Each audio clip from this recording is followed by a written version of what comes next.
Hey guys, so I just wanted to do a quick little comparison here between iPhone 8 Plus and the Nokia 8, Nokia's latest flagship on Android. So I wanted to see how the latest iPhone did compare here, because obviously the iPhone is a little bit more expensive, in terms of the raw price here, but I think the Nokia has definitely put together a solid phone, which doesn't come with like a flagship price. So I'm just going to power them off and then start them up at the same time.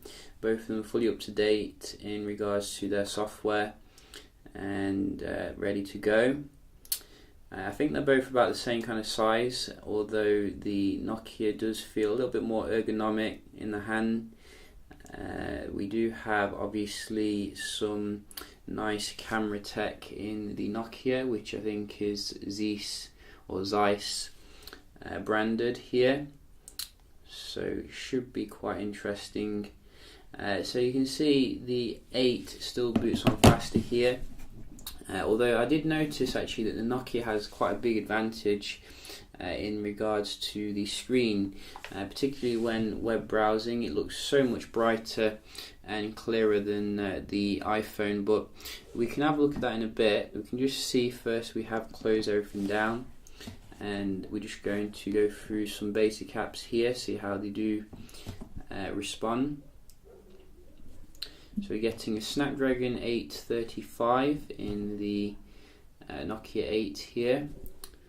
As you can see, nice and quick, going into most stuff. Voxer and your dialer, your messaging.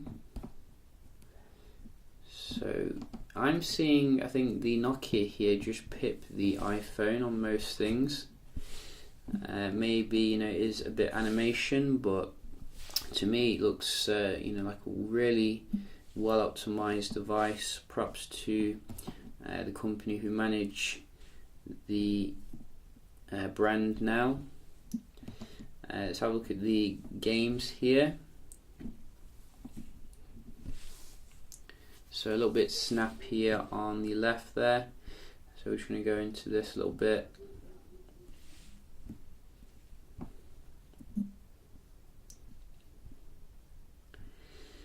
And start a new game.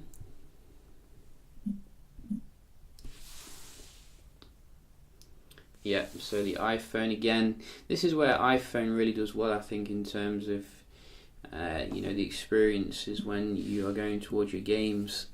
It seems to just be that bit more responsive, I think. Although I have noticed some weird bugs with iOS 11. Like, for example, sometimes the screen flips horizontally, even though we're using it in a portrait kind of mode. So maybe they have to work those things out. So I think you can see we're in this one quicker as well. Or maybe not. I think that was a Nokia actually. And Slither. Oh, that was the iPhone. So a little bit back and forth this time for the games, but props to Nokia, in terms of bringing a very quick experience, I think, to the general day-to-day stuff. Now, what I was actually talking about here in regards to the screen, you can see, look how nice and well optimized the Nokia does actually look here in terms of the content. Let's just go to a web page and I can show you. So let's just go to where is it? Phone Arena. Hang on. Yeah, sorry, I'm just thinking of two different websites at the same time.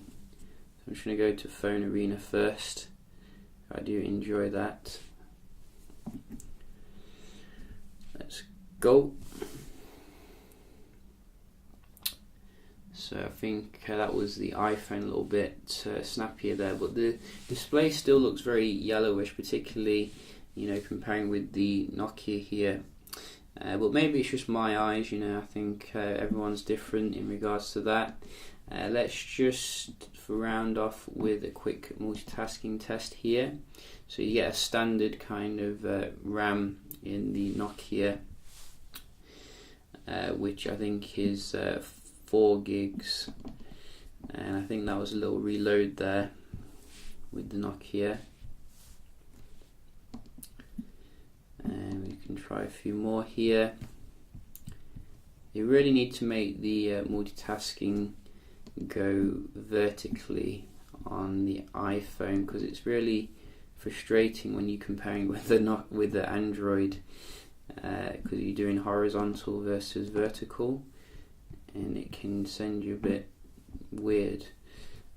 So yeah, you can see I think generally the basic apps here pretty comparable, nothing too different.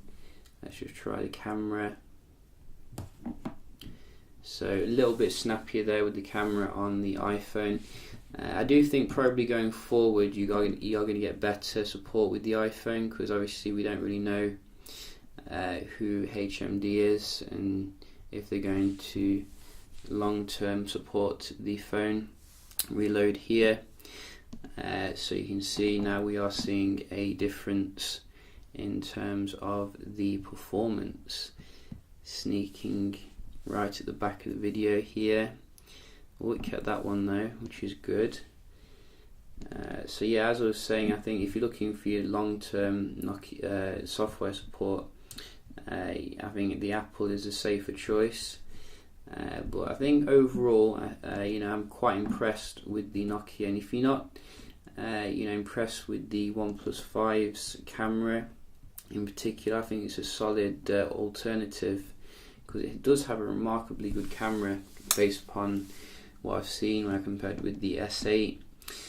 So yeah, just a quick little comparison here between iPhone 8 Plus and the Nokia 8. I think Nokia is also rumoured to be coming out with a Nokia 9.